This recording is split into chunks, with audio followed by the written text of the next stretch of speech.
Yo, guys, come on out. Let's do this mic check. Make some noise for our side on the bucket drum. Boris, replacing the batteries in the mics. 19 women won that fight. We have to find more ways to help others on the same plane as sisters and brothers. In the summer of 2014, a young man was tased in the city of Hartford. The Charter Oak Cultural Center, who runs the Good Vibrations program, organized a demonstration following his death.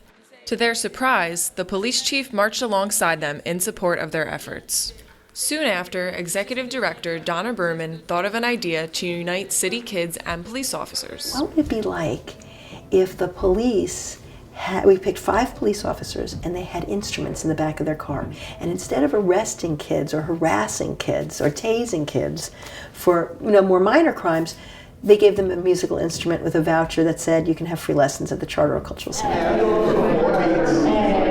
Berman decided to reach out to the Hartford police chief soon after the demonstration, and together they created Good Vibrations as it is today. You just try. At least at the end of your life you tried. And so it was a pretty crazy idea that we came up with, but I called the chief and I said to him, I don't know if you remember me. He goes, of course I remember you. You're the only person who would talk to me at the demonstration. So I said, we had this kind of crazy idea, and I told him about it. And he said, let's talk about it.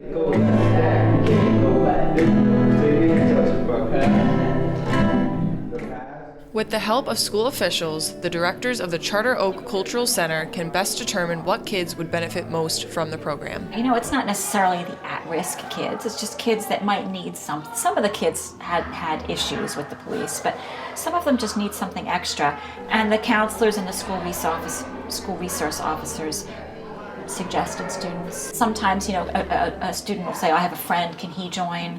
And we always want to do that too. Going into the last verse on the same.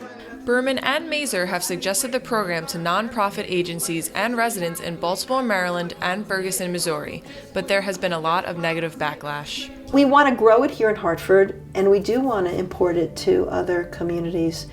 But there's so much distrust, and people are kind of reticent, it seems, in other cities to lay down their arms and open their arms to the police and see if maybe there's some kind of common ground. Ain't no need for offensive. This was like a. The past several sessions have only consisted of boys, but Mazur and Berman hope to introduce the program to a new group of middle schoolers. We'd like to expand it and maybe do one with middle school girls at some point.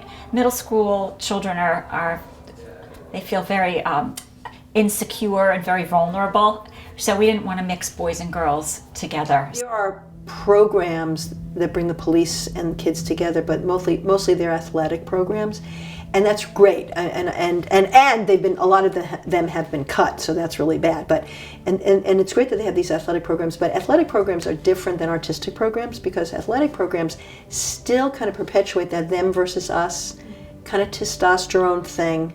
And yes, you can be aligned with the police, but it's still there's another, and the arts are collaborative, and you're creating beauty. So it's a different dynamic, and I think it's an important one, especially in this case. 1, 2, 1, 2, here we go. Good Vibrations has helped many kids not only musically, but mentally. The directors plan to continue the program in the fall if it becomes fully funded, being that Charter Oak is a nonprofit multicultural arts center. And I think we've built a trust, and we've developed a new interest for these children to give them something else to do with their time. I've seen their self-esteem improve. So the few that have really continued, we've seen a difference, and I think the police would say they've seen a difference as well. We've gotten very positive feedback from kind of the suburban middle class and upper middle class community. In Hartford, the parents of the children are thrilled because they're getting a really top quality music education, and they're entering into this closer relationship with the police, and which is an important thing for survival, frankly.